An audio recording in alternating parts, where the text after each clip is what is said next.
Hello student जैसा कि आप सभी लोग जानते हैं, इंडिया में एमबीबीएस के एडमिशन के लिए अब केवल ही एग्ज़ाम कराए जाते हैं, नीट, एम्स और जिपमर। तो आज जिपमर के बारे में मैं आपको कंप्लीट इन्फॉर्मेशन देने वाला हूं। जिपमर 2019 के बारे में आपको कंप्लीट इन्फॉर्मेशन मैं देने वाला हूं, तो बने रहिए मेरे साथ। आपको बता दें स्टूडेंट कि जिपमर 2019 का एप्लीकेशन, ऑनलाइन एप्लीकेशन फॉर्म है जो वो आ चुका है।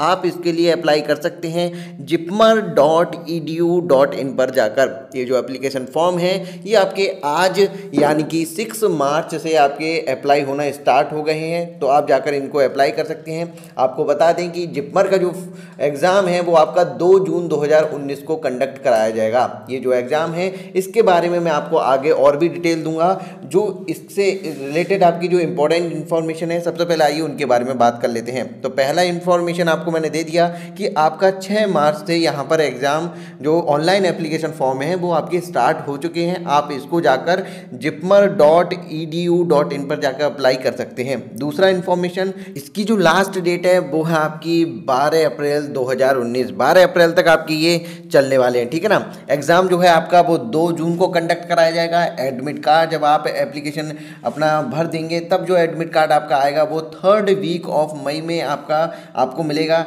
एग्ज़ाम होने के बाद आपकी जो मेरिट लिस्ट आएगी वो आपकी 2nd वीक ऑफ जून में ही आएगी, और इसकी जो काउंसलिंग है वो भी आपकी जून से ही स्टार्ट हो जाएगी। कुछ और जो इंपॉर्टेंट चीज़ें हैं आइए उनके बारे में बात कर लेते हैं कि इसकी एलिजिबिलिटी क्राइटेरिया क्या है। तो देखिए, इसकी एलिजिबिलिटी क्राइटेरिया में सबसे पहले बात आती है कि आपकी जो नेशनैलिटी है वो आपकी इंडियन होनी चाहिए, ठीक है ना।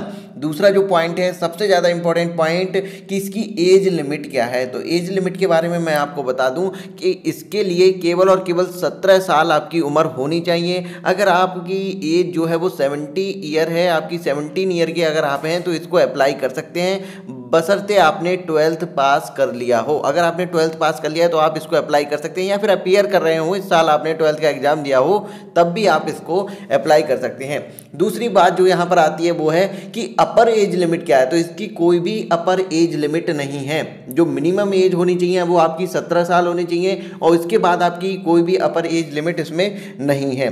तो ये हो गई आपकी बात यहाँ पर एज लिमिट की। दूसरी बात, कौन कौन से सब्जेक्ट होने चाहिए। पीसीबी में आपके पीसीबी यानी कि फिजिक्स, केमिस्ट्री, बायोलॉजी या बायोटेक्नोलॉजी आपकी हो सकती है यहाँ पर, जिसमें आपकी 12th में 50% मार्क्स यहाँ पर मांगे जाते हैं। तो आपके 50% मार्क यहाँ पर होने चाहिए, ठीक है ना।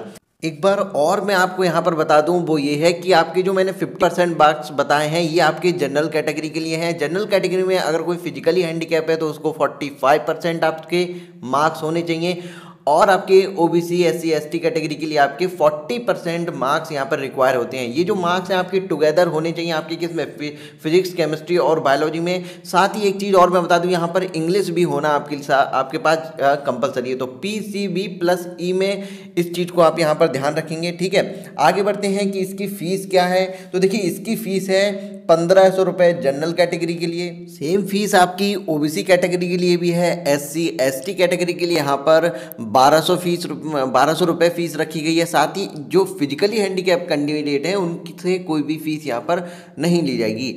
तो ये बात हो गई आपकी फ़ीस की। और आगे बढ़ते हैं, बहुत सारे स्टूडेंट के मन में एक ही सवाल रहता है कि जिपमर में कितनी सीटें हैं, एमबीबीएस की कितनी सीटें जिपमर में हैं। तो देखिए, एमबीबीएस की 200 सीटें यहाँ पर हैं। जिपमर की 2 कैंपस हैं आपके, एक पौंडुचेरी में है और एक का कराईकल में है। तो जो पौंडुचेरी में है उसमें आपकी 150 सीटें हैं, और दूसरे वाले कैंपस में आपकी 50 सीटें यहाँ पर अवेलेबल हैं। बात हो गई यहाँ पर सीटों की। अब बात करते हैं एग्ज़ाम शिफ्ट की। तो ये जो एग्ज़ाम आपका 2 शिफ्ट में कराया जाता है, तो जब भी आप फॉर्म भरें अपने हिसाब से शिफ्ट को यहाँ पर चुन लीजिएगा।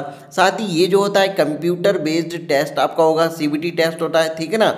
अब बात आती है कि कितने सब्जेक्ट इसमें पूछे जाते हैं। तो देखिए, यहाँ पर 5 सब्जेक्ट होते हैं। पहला आपका फिजिक्स, केमिस्ट्री, बायोलॉजी, ये 3 आपके होंगे ही होंगे। साथ ही आपकी इंग्लिश और रीजनिंग भी यहाँ पर पूछी जाती है, इसमें आपके टोटल 200 क्वेश्चंस रहते हैं। 60 क्वेश्चन आपके फिजिक्स, केमिस्ट्री, बायोलॉजी में रहते हैं। बाकी 10 क्वेश्चन आपके होते हैं इंग्लिश के, और 10 ही क्वेश्चन आपके रीजनिंग के यहाँ पर पूछे जाते हैं। तो स्टूडेंट ये थी complete information about JIPMER 2019 online application form. अगर आपका कोई भी सवाल हो, उम्मीद करते हैं अब आपका कोई भी सवाल नहीं होगा, अगर होता है तो आप उससे कमेंट सेक्शन में पूछ सकते हैं। जल्द से जल्द आपके सवाल के जवाब देने की मैं कोशिश करूंगा। अगर आपको कोई मदद चाहिए एप्लीकेशन फॉर्म को भरने के लिए तो वो सारी चीज़ें आप मुझे बता सकते हैं। साथ ही अगर आप और ज़्यादा इसके बारे में जानना चाहते हैं तो इसके प्रोस्पेक्टस का लिंक जो है मैंने डिस्क्रिप्शन में दिया है, वहां से जाकर आप इसको डाउनलोड कर सकते हैं और अच्छे से पूरी जानकारी यहाँ पर पढ़ भी सकते हैं। मिलते हैं नेक्स्ट वीडियो में।